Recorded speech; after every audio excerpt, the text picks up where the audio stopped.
and welcome to Interprepedia. My name is Rosa, I'm an interpreter, and in this video I am going to share with you how to become an interpreter in 10 steps. Before we start, halo Banggona, saya Riri. Hari ini saya akan memandu siniar suara bahasa. Sekarang saya sudah bersama dengan Kak Dwi. Halo. Sebagai narasumber kita hari ini. Halo Kak Dwi, apa kabar? Baik, alhamdulillah. Riri apa kabar? Baik Kak Dwi, terima kasih.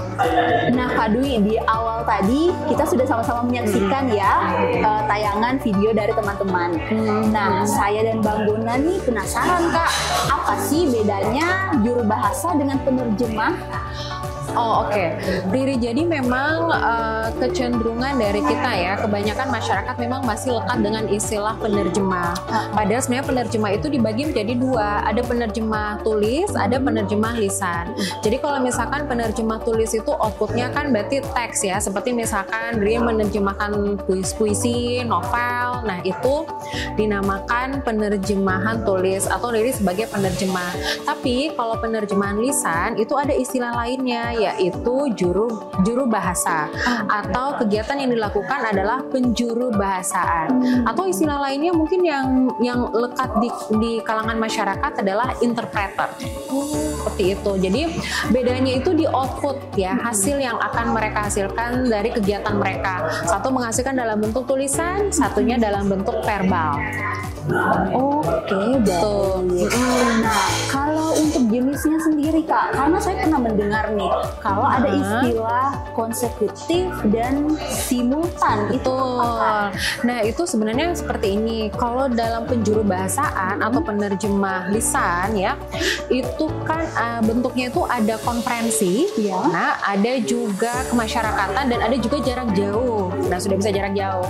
Nah, nanti simultan, konsekutif, berbisik itu lebih ke teknik yang mereka gunakan, bergantung kondisi ya, dan bergantung acaranya seperti apa. Misalnya seperti dialog antar pimpinan negara. Nah, misalkan saya dari negara A, Riri dari negara B. Nah, ini sistemnya atau teknik yang digunakan adalah teknik konsekutif.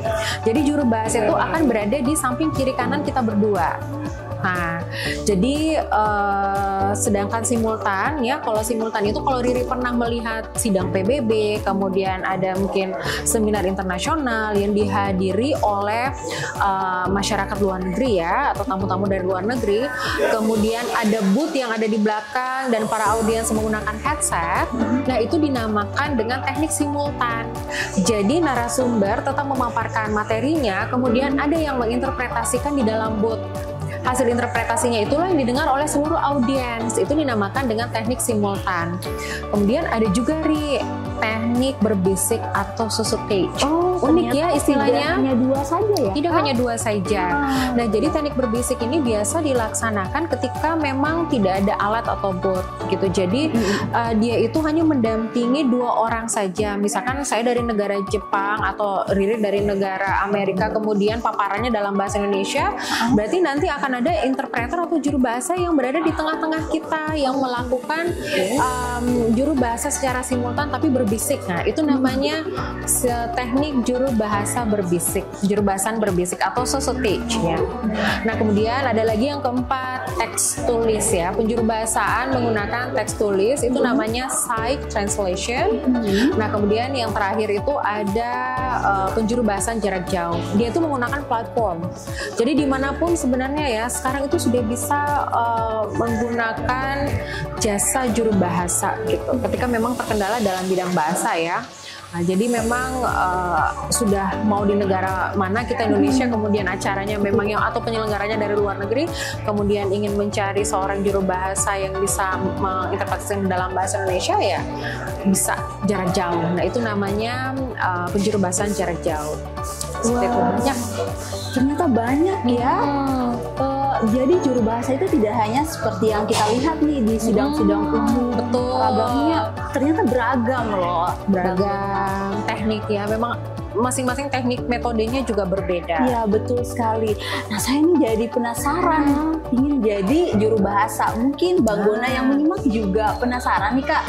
Kak Dwi punya informasi nggak terkait bagaimana sih caranya kita jika memiliki ketertarikan untuk menjadi juru bahasa?